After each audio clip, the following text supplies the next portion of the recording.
Hi friends, ఈరోజు నేను చేసేది బీన్స్ టమాటా కర్రీ. దానికోసం నేను ఒక టేబుల్ స్పూన్ ఆయిల్ వేసాను. నూనె కాగిన తర్వాత మన ఆవాలు, జీలకర్ర, పసుపు వేసుకొని నేను బీన్స్ని కడిగి చక్కగా పెట్టుకున్నాను, తరిగి పెట్టుకున్నాను. నెక్స్ట్ ప్రాసెస్ చూపిస్తున్నాను చూడండి. నూనె కాగిందండి. ఆవాలు, జీలకర్ర వేసి వేగాక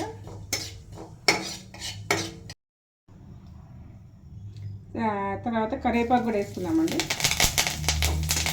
తర్వాత నేను బీన్స్ ముక్కలు కడిగి పెట్టుకున్నాను అన్నాను కదా, ఇప్పుడు బీన్స్ ముక్కలు వేసేద్దాం.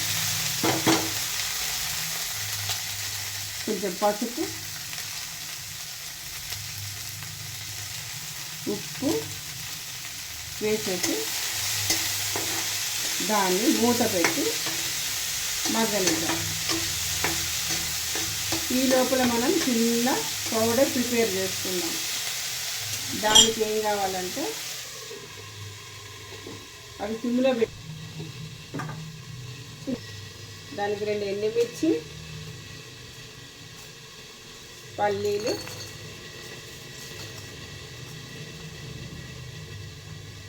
ఫస్ట్ వేసుకొని కొంచెం మినపప్పు కూడా వేసేసుకొని ఒకసారి వేయించేసుకున్నాం.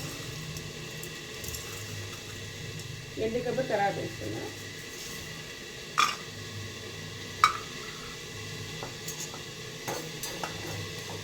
ఇది కొంచెం వేగాక అప్పుడు ఎండుకొబ్బరి వేసుకున్నాము. ఇది మంచిగా దోరగా అరోమా వచ్చేలాగా వేపుకోవాలి. దీన్ని మళ్ళీ మనం చల్లారాక పొడి చేసుకొని లాస్ట్లో కూరలో కలుపుకుంటాం అన్నమాట. ఇప్పుడు మనం ఇందులో ఏమి వేసాం మళ్ళీ చెప్తా చూడండి. ఎండుమిర్చి, ధనియాలు, మినప్పప్పు, పల్లీలు, 2 వెల్లుల్లి రెబ్బలు, మినప్పప్పు అంతా వేసిన తర్వాత ఇప్పుడు ఎండు కొబ్బరి కూడా వేసేస్తున్నాం. దీన్ని మంచిగా అరోమా వచ్చేలాగా వేపుకోవాలి. ఈ లోపల కూర కూడా ఉడుకుతూ ఉంటుంది.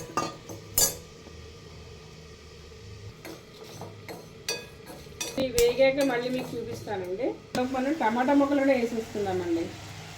నేను 2 టమాటాలు కట్ చేసి పెట్టాను, వేసేసుకుంటున్నాను. ఈ టమాటాలు వేసేస్తే కొంచెము ఆ కూరతో పాటు అవి కూడా మంచిగా మెత్తగా అయ్యి మంచిగా జ్యూసీగా కూర వస్తుంది అన్నమాట. అందుకే ఇప్పుడు వేసా. ఇది మూత పెట్టి మగ్గనిద్దాం. ఇందాక మనం వేయించుకున్నాం కదండి, ఇప్పుడు చల్లారయ్యి అది మిక్సీ పట్టుకుంటాను. కావాలండి ఇట్లా పచ్చగా అట్లా గ్రైండ్ చేసుకుంటే పంట కింద మనకి ఈ పొడి తగిలి మంచిగా రుచిగా ఉంటుంది కూర. తర్వాత నెక్స్ట్ నేను కొంచెం అలా నీళ్ళు చిలకరిస్తున్నాను.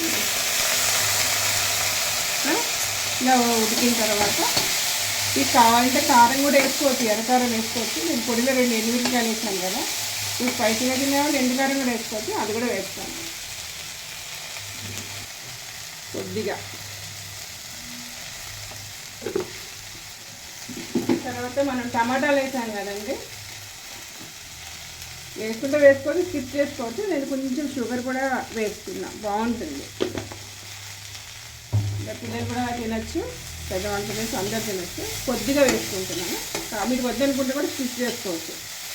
తర్వాత నెక్స్ట్ ప్రాసెస్, ఈ కూర అంతా ఉడికాక ఇంకా లాస్ట్లో ఈ కూర మనం చేస్తున్నాం కదా పొడి చల్లుకొని దించేసుకోవచ్చు. అది తర్వాత మీకు చూపిస్తాను. చూడండి, ఇట్లా ఉడికింది కూర, మొత్తం ఉడికిపోయింది. టమాటాలు కూడా బాగా బీన్స్ ముక్కల్లో కలిసిపోయాయండి, చాలా బాగా వచ్చింది. ఇప్పుడు ఈ పొడి మనం ఇందాక ప్రిపేర్ చేస్తున్నాం కదండి, అది జల్లుకుంటే వస్తుంది, బాగుంటుంది. ఇది అంతే, కూర రెడీ అయినట్టు.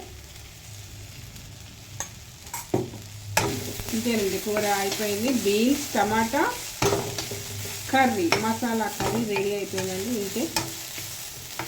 ధనియాలు వేసామని నేను కొత్తిమీర వేయట్లేదు, మీరు కావాలంటే వేసుకుంటూ వేసుకోండి. సరేనా అండి? Thank you.